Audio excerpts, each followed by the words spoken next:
നമസ്കാരം. മലയാളി വാർത്ത ഇൻസൈഡിലേക്ക് സ്വാഗതം. മധ്യപൂർവേഷ്യയിൽ യുദ്ധഭീഷണി ഓരോ മണിക്കൂറും കൂടുതൽ ഗുരുതരമാകുകയാണ്. ഇപ്പോൾ ലോകമാധ്യമങ്ങളിൽ ചർച്ചയാകുന്നത് അമേരിക്കൻ പ്രസിഡന്റ് ഡൊണാൾഡ് ട്രംപിന്റെ ഒരു വെളിപ്പെടുത്തലാണ്. ഇറാന്റെ പക്കൽ ഒരു ആണവായുധം ഉണ്ടായിരുന്നുവെങ്കിൽ ഇസ്രയേൽ എന്ന രാജ്യം 2 മണിക്കൂർ പോലും നിലനിൽക്കില്ലായിരുന്നു എന്നും അമേരിക്കയാണ് ഇസ്രയേലിനെ കാത്തുരക്ഷിക്കുന്നതും എന്നുമാണ് ട്രംപ് പറഞ്ഞത്. പുതിയ സമാധാന ധാരണകളെക്കുറിച്ച് ദ ന്യൂയോർക്ക് ടൈംസിന് നൽകിയ അഭിമുഖത്തിലാണ് ഡൊണാൾഡ് ട്രംപ് ഇസ്രയേൽ പ്രധാനമന്ത്രി ബെഞ്ചമിൻ നെതന്യാഹുവിനെതിരെ പരസ്യമായി അതൃപ്തി പ്രകടിപ്പിച്ചത്. നെതന്യാഹു കൈകാര്യം ചെയ്യാൻ വളരെ ബുദ്ധിമുട്ടുള്ള ഒരു വ്യക്തിയാണെന്നാണ് ട്രംപ് വിശേഷിപ്പിക്കുന്നത്.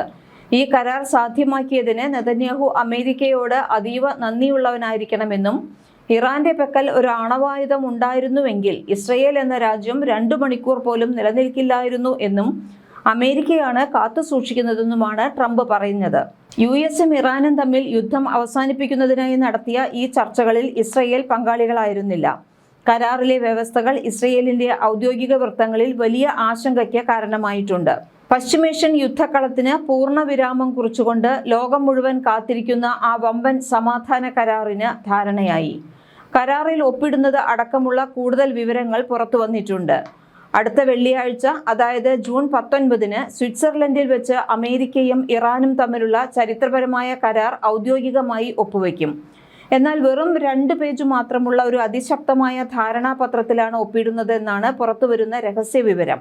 ഇതിന് പിന്നാലെ വരുന്ന 60 ദിവസത്തെ കടുത്ത നയതന്ത്ര ചർച്ചകൾക്ക് ശേഷമായിരിക്കും അന്തിമവും വിശദവുമായ കരാറിലേക്ക് ഇരു രാജ്യങ്ങളും എത്തുക. ഇറാനുമായി ഇപ്പോൾ പ്രഖ്യാപിച്ചിട്ടുള്ള കരാർ പ്രകാരം ഇരു രാജ്യങ്ങളും തമ്മിലുള്ള യുദ്ധം ഔദ്യോഗികമായി അവസാനിക്കും.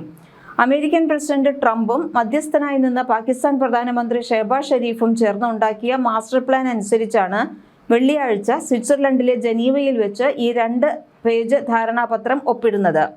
ഈ 2 പേജിൽ എഴുതിയിരിക്കുന്നത് ലളിതവും എന്നാൽ അതീവ തന്ത്രപ്രധാനവുമായ കാര്യങ്ങളാണ്. കരാർ ഒപ്പിടുന്ന അന്ന് തന്നെ ഹോർമൂസ് കടലിടുക്ക് ലോകത്തിലെ എല്ലാ കപ്പലുകൾക്കുമായി തുറന്നുകൊടുക്കും. അമേരിക്കയുടെ നാവികസേന ഉപരോധം പൂർണ്ണമായി പിൻവലിക്കും. എല്ലാ മുന്നണികളിലും യുദ്ധം അവസാനിപ്പിക്കും. ഇവയാണ് ഈ 2 പേജിലുള്ള പ്രധാന കാര്യങ്ങൾ. എന്നാൽ ഈ പ്രാഥമിക കരാറിന് പിന്നാലെ ഇറാന്റെ ആണവ പരിപാടിയെക്കുറിച്ച് ചർച്ച ചെയ്യാൻ 60 ദിവസത്തെ സമയമാണ് അനുവദിച്ചിട്ടുള്ളത്. ഈ നിശ്ചിത സമയത്തിനുള്ളിൽ ഇറാൻ അമേരിക്കയുമായി ഒരു അന്തിമ ആണവ കരാറിൽ എത്തിച്ചേർന്നില്ല എങ്കിൽ ടെഹ്റാനെതിരെയുള്ള സൈനിക ആക്രമണങ്ങൾ അമേരിക്ക പുനരാരംഭിക്കും എന്ന ശക്തമായ മുന്നറിയിപ്പും ട്രംപ് നൽകിയിട്ടുണ്ട്. അമേരിക്കയും ഇസ്രയേലും യുദ്ധത്തിന്റെ തുടക്കത്തിൽ ലക്ഷ്യം വെച്ചിരുന്ന ഇറാന്റെ ആണവ പരിപാടികൾ പൂർണ്ണമായി ഇല്ലാതാക്കുക, അവരുടെ ബാലിസ്റ്റിക് മിസൈൽ ശേഖരം നശിപ്പിക്കുക, മറ്റു ഭീകര സംഘടനകൾക്കുള്ള ഇറാന്റെ പിന്തുണ അവസാനിപ്പിക്കുക തുടങ്ങിയ പ്രധാന ആവശ്യങ്ങളൊന്നും തന്നെ ഈ കരാറിലൂടെ പൂർണ്ണമായി നടപ്പിലായിട്ടില്ല എന്ന ആശങ്കയാണ് ഇസ്രയേലിനുള്ളത്. ലെബനനിലെ ഹിസ്ബുള്ളയും ഇസ്രയേലും തമ്മിലുള്ള സംഘർഷം അവസാനിപ്പിക്കുന്നതിനുള്ള വെടിനിർത്തലും ഈ കരാറിന്റെ ഭാഗമാണെന്ന് ഇറാൻ വ്യക്തമാക്കിയിട്ടുണ്ട്. എന്നാൽ ഇത് തങ്ങളുടെ കൈകൾ കെട്ടിയിടുന്നതിന് തുല്യമാണെന്നാണ് ഇസ്രയേലിന്റെ വിലയിരുത്തൽ. കരാറിലെ നിബന്ധനകൾ പൂർണ്ണമായി പുറത്തുവരുന്നതുവരെ പരസ്യമായ പ്രതികരണങ്ങളിൽ നിന്നും വിമർശനങ്ങളിൽ നിന്നും വിട്ടുനിൽക്കുകയാണ് ഇസ്രയേൽ. ഇതിനിടെ ഉണ്ടായ മറ്റൊരു സംഭവവും ജനശ്രദ്ധയാകർഷിക്കുന്നു. അമേരിക്കയും ഇറാനും തമ്മിലുള്ള സമാധാന കരാർ പ്രഖ്യാപനത്തിന് പിന്നിൽ അസാധാരണമായ നയതന്ത്ര നീക്കങ്ങൾ നടന്നതായാണ് റിപ്പോർട്ടുകൾ. കരാറിൽ ഒപ്പുവെക്കാൻ ഇറാൻ അർദ്ധരാത്രി കഴിഞ്ഞ് പുതിയ തീയതി പിറക്കുന്നതുവരെ കാത്തിരുന്നു എന്നാണ് പുറത്തുവരുന്ന വിവരങ്ങൾ. ഇറാൻ പ്രാദേശിക സമയം ജൂൺ 14-ന് കരാർ ഔദ്യോഗികമായി പൂർത്തിയാക്കാൻ ടെഹ്റാൻ വിസമ്മതിക്കുകയായിരുന്നു. അമേരിക്കൻ പ്രസിഡന്റ് ട്രംപിന്റെ 80-ാം ജന്മദിനമായിരുന്നു അന്ന് എന്നതാണ് ഇതിന്റെ പ്രധാന കാരണം. ട്രംപിന്റെ ജന്മദിനത്തിൽ ഒരു ചരിത്രപരമായ കരാറിൽ ഒപ്പുവെക്കുന്നത് രാഷ്ട്രീയമായി തിരിച്ചടി ഉണ്ടാക്കുമെന്നും അത് ട്രംപിന്റെ വ്യക്തിപരമായ നേട്ടമായി വ്യാഖ്യാനിക്കപ്പെടുമെന്നും ഇറാൻ അധികൃതർ ഭയപ്പെട്ടു. ഇതിനാൽ ഇറാനിൽ സമയം ജൂൺ 15 ആയ ശേഷം മാത്രമാണ് ഔദ്യോഗിക പ്രഖ്യാപനം ഉണ്ടായത്. ഇറാനും അമേരിക്കയും തമ്മിൽ 7.5 മണിക്കൂർ സമയ വ്യത്യാസം ഈ തർക്കത്തിന് ഒരു പരിഹാരമായി മാറി. ഇറാനിൽ അർദ്ധരാത്രി കഴിഞ്ഞ് ജൂൺ 15 ആയപ്പോൾ അമേരിക്കയിൽ അത് അപ്പോഴും ജൂൺ 14 തന്നെയായിരുന്നു. ഇതുവഴി ട്രംപിന് അമേരിക്കയിൽ സ്വന്തം ജന്മദിനത്തിലെ വലിയൊരു നേട്ടമായി ഈ കരാറിനെ അവതരിപ്പിക്കാനും അതേസമയം ഇറാന് സ്വന്തം നാട്ടിൽ ട്രംപിന്റെ ജന്മദിനത്തിൽ കരാർ ഒപ്പിട്ടു എന്ന ചീത്തപ്പേര് ഒഴിവാക്കാനും സാധിച്ചു. പ്രഖ്യാപനത്തിന് മുൻപ് തന്നെ തന്റെ ജന്മദിനമായ ഞായറാഴ്ച, അതായത് ജൂൺ 14-ന് കരാർ ഒപ്പിടുമെന്ന് ട്രംപ് പരസ്യമായി പറഞ്ഞിരുന്നു. പക്ഷേ ഇറാൻ വിദേശകാര്യ മന്ത്രാലയം അത് നിഷേധിക്കുകയും അവസാന നിമിഷം വരെ ജാഗ്രത പുലർത്തുകയും ചെയ്തു. എന്നിട്ട് ഇറാനിൽ ജൂൺ 15 ആയപ്പോഴാണ് അവർ ആ കരാർ ഒപ്പിടുന്നത്. അതേസമയം അമേരിക്കയും ഇറാനും തമ്മിൽ ചരിത്രപരമായ സമാധാന കരാറിൽ എത്തിയതായി പാകിസ്ഥാൻ പ്രധാനമന്ത്രി ഷെഹബാസ് ഷെരീഫ് പറഞ്ഞിട്ടുണ്ട്. ഇതോടൊപ്പം ലെബനൻ ഉൾപ്പെടെയുള്ള എല്ലാ യുദ്ധമുഖങ്ങളിലും സൈനിക നടപടികൾ ഉടനടി സ്ഥിരമായി അവസാനിപ്പിക്കാൻ ഇരുപക്ഷവും സമ്മതിച്ചതായുമാണ് ഷെഹബാസ് ഷെരീഫ് വ്യക്തമാക്കുന്നത്.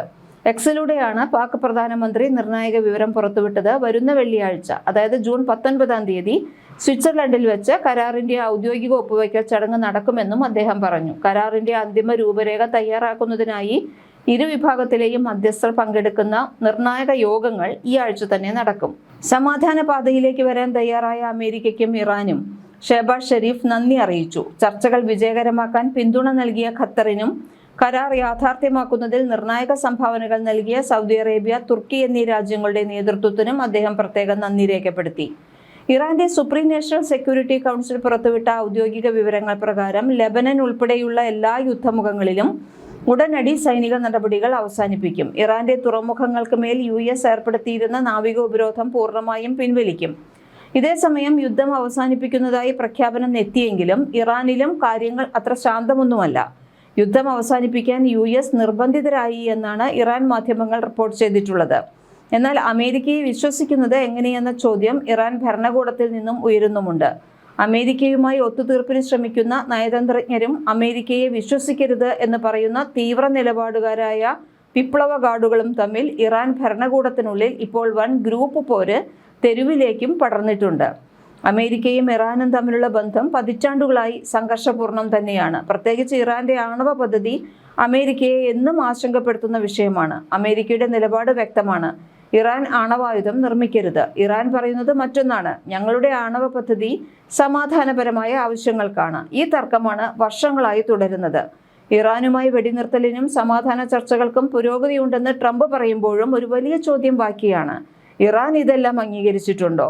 അതാണ് ഇപ്പോൾ ലോകം ഉറ്റുനോക്കുന്നത്. ഇറാനിൽ നിന്ന് ഇതുവരെ പൂർണ്ണമായ ഔദ്യോഗിക സ്ഥിരീകരണം ഒന്നും തന്നെ ലഭിച്ചിട്ടില്ല. ചർച്ചകൾ നടക്കുന്നതായി സൂചനകളുണ്ട്. പക്ഷേ എല്ലാ വിഷയങ്ങളിലും ധാരണയായി എന്ന് പറയാനാവില്ല. ഇറാന്റെ ആണവ പദ്ധതി ഇസ്രയേലിന്റെ ഏറ്റവും വലിയ സുരക്ഷാ ആശങ്കകളിൽ ഒന്നാണ്.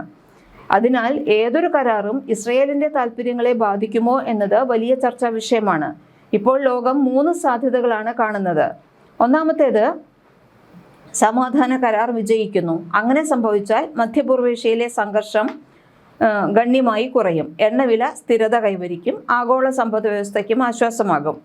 രണ്ടാമത്തെ ഒരു സാധ്യതയുള്ളത്, ചർച്ചകൾ പരാജയപ്പെടുന്നു. അപ്പോൾ വീണ്ടും സംഘർഷം രൂക്ഷമാകാം. ഹോർമൂസ് കടലിടുക്കും. ആഗോള എണ്ണ വിതരണവും വീണ്ടും അപകടത്തിലാകും. ഇനി മൂന്നാമതൊരു സാധ്യതയുണ്ട്. ദീർഘകാല ചർച്ചകൾ. പൂർണ്ണ യുദ്ധവുമില്ല, പൂർണ്ണ സമാധാനവുമില്ല. ചർച്ചകൾ അങ്ങനെ ഒന്നിനു പുറകെ ഒന്നായി വന്നുകൊണ്ടിരിക്കും. മധ്യപൂർവേഷ്യയിൽ പലപ്പോഴും കണ്ടുവരുന്ന അവസ്ഥ ഇതാണ്. അതേസമയം ഒരു കാര്യം വ്യക്തമാണ്. ലോകം ഇപ്പോൾ യുദ്ധവാർത്തകളെക്കാൾ ആഗ്രഹിക്കുന്നത് സമാധാന വാർത്തകൾ കേൾക്കാൻ തന്നെയാണ്. ട്രംപിന്റെ പ്രസ്താവനകൾ ശരിയാണെങ്കിൽ കഴിഞ്ഞ മാസങ്ങളായി ഉയർന്നിരുന്ന യുദ്ധഭീഷണി കുറയാൻ സാധ്യതയുണ്ട്. എന്നാൽ അന്തിമ കരാർ പ്രഖ്യാപിക്കുന്നതുവരെ, അതായത് 60 ദിവസം കൂടി അനിശ്ചിതത്വം തുടരും. അപ്പോൾ നിങ്ങൾ എന്താണ് കരുതുന്നത്? ട്രംപിന്റെ ഈ പ്രഖ്യാപനം യഥാർത്ഥ സമാധാനത്തിലേക്കുള്ള ചുവടുവയ്പ്പാണോ, അല്ലെങ്കിൽ മറ്റൊരു രാഷ്ട്രീയ നീക്കമാണോ? നിങ്ങളുടെ അഭിപ്രായം കമൻറ്റ് ചെയ്യൂ. മലയാളി വാർത്ത ഇൻസൈഡ്.